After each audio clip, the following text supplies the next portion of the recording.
श्री गणेशाय नमः।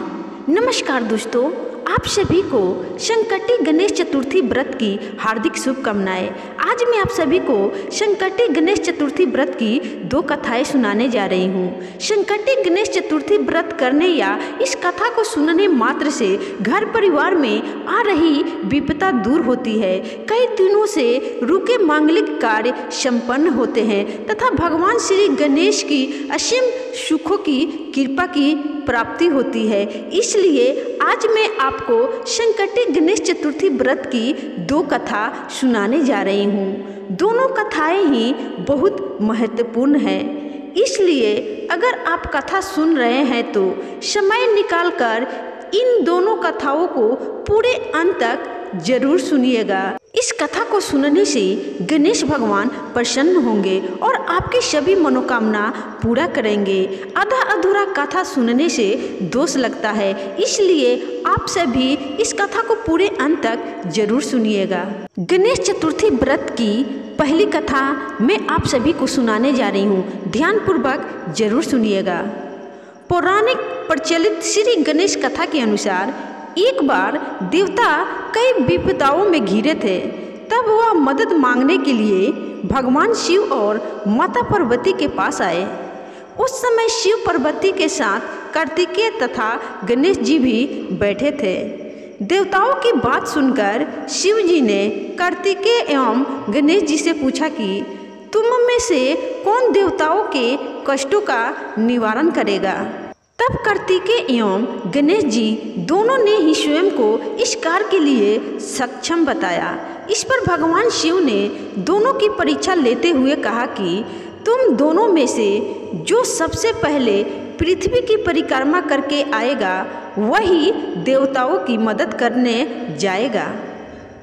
भगवान शिव के मुख से यह वचन सुनते ही कार्तिकेय अपने वाहन मोर पर बैठकर पृथ्वी की परिक्रमा के लिए निकल गए। परंतु गणेश जी सोच में पड़ गए कि वह चूहे के ऊपर चढ़कर सारी पृथ्वी की परिक्रमा करेंगे तो इस कार्य में उन्हें बहुत समय लग जाएगा। तभी उन्हें एक उपाय सूझा।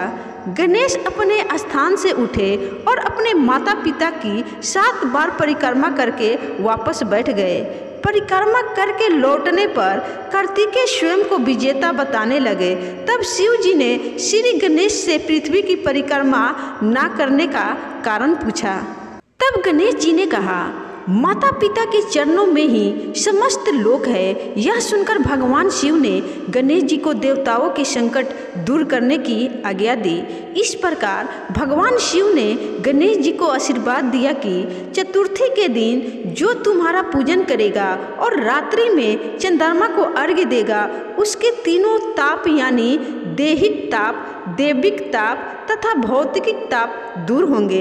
इस व्रत को करने से व्रतधारी की सभी तरह के दुख दूर होंगे और उसे जीवन की भौतिक सुखों की प्राप्ति होगी। चारों तरफ से मनुष्य की सुख समृद्धि बढ़ेगी। पुत्र पौत्रादि धन ऐश्वर्य की कभी भी कमी नहीं रहेगी। तो दोस्तों, ये थी संकटी गणेश चतुर्थी व्रत की पहली कथा। अब आइए दूसरी कथा को सुनते हैं। एक शहर में देवरानी जेठानी रहती थी। देवरानी बहुत ही गरीब थी। बड़ी मुश्किल से उसका गुजारा चलता था। वही जेठानी अमीर थी। देवरानी हमेशा गणेश जी का पूजन एवं व्रत करती थी। देवरानी का पति जंगल से लकड़ी काटकर बेचता था। देवरानी का घर का खर्च चलाने के लिए जेठानी के घर देवरानी काम करती थी और शाम का जो भी बचा हुआ खाना होता था वह जेठानी उसे दे देती थी। इस तरह उसके घर का खर्चा चल रहा था। माघ महीने में गणेश जी का व्रत संकट चौथ देवरानी ने रखा। उसके पास पैसे नहीं थे, इसलिए उसने तिल एवं गुड़ लाकर तिलकुटा बनाया। पूजा करके तिल चौथ की कथा सुनी और जेठानी के यहाँ काम करने चली गई। सोचा शाम को चंद्र को अर्घ्य देकर जेठानी के यहाँ से कुछ खाना मिलेगा तो खा लेगी। शाम को जब जेठानी के घर खाना बनाया तो उसके जेठानी का व्रत होने के कारण सभी ने खाना खाने से मना कर दिया। अब देवरानी ने जेठानी से बोला, आप मुझे खाना दे दो जिससे मैं घर जाऊं। इस पर जेठानी ने कहा कि आज तो किसी ने भी अभी तक खाना नहीं खाया, तुम्हें कैसे दे दूँ? तुम सवेरे ही आकर बचा हुआ खाना ले जाना। ऐसे में देवरानी बहुत दुखी हुई और भूखी ही घर चली गई। बच्चे भी घर पर भूखे थे। देवरानी का पति, बच्चे सब आस लगाए बैठे थे कि आज तो त्योहार है, इसलिए कुछ पकवान आदि खाने को मिलेगा। लेकिन जब बच्चों को पता चला कि आज तो रोटी भी नहीं मिलेगी तो बच्चे रोने लगे। उसका पति भी बहुत क्रोधित हो गया और कहने लगा कि दिन भर काम करने के बाद भी वह 2 रोटियां नहीं ला सकती। देवरानी बेचारी गणेश जी को याद करती हुई रोते रोते पानी पीकर सो गई। उस दिन संकट माता बुढ़िया का रूप धारण करके देवरानी के सपने में आई। सपने में उन्होंने देवरानी से पूछा कि सो रही हो या जग रही हो? वह बोली, कुछ सो रही हूँ, कुछ जग रही हूँ। बुढ़िया माई ने कहा, भूख लगी है, खाने के लिए कुछ दे। इस पर देवरानी ने कहा कि क्या दूँ? मेरे घर में तो अन्न का एक दाना भी नहीं है। जेठानी बचा हुआ खाना देती थी, आज वो भी नहीं मिला। पूजा का बचा हुआ तिलकुट्टा छिंके में पड़ा हुआ है, वही खा लो। संकट माता ने तिलकुट खाया और उसके बाद कहने लगी, निमटाई लगी है। इस पर देवरानी ने कहा, बुढ़िया माई बाहर कहाँ जाओगी? कोई जानवर काट लेगा। यह खाली झोपड़ी है, आप कहीं भी जा सकती हो, जहाँ इच्छा हो वहाँ निपट लो। इसके बाद संकटी माता बोली कि अब कहाँ पोंछूं? इस पर देवरानी ने कहा कि मेरी साड़ी में ही पोंछ लो। बुढ़िया माई ने वैसा ही किया। फिर जब सुबह हुई, देवरानी जब सुबह उठी तो यह देखकर हैरान रह गई कि पूरा घर हीरो और मोतियों से जगमगा उठा था। उस दिन देवरानी जेठानी के यहाँ काम करने नहीं गई। जेठानी ने कुछ देर तो राह देखी, फिर बच्चों को देवरानी को बुलाने भेज दिया। जेठानी ने सोचा कल खाना नहीं दिया था, इसलिए शायद देवरानी बुरा मान गई होगी। बच्चे बुलाने गए। देवरानी ने कहा कि बेटा, बहुत दिन तेरी माँ के यहाँ काम कर लिया।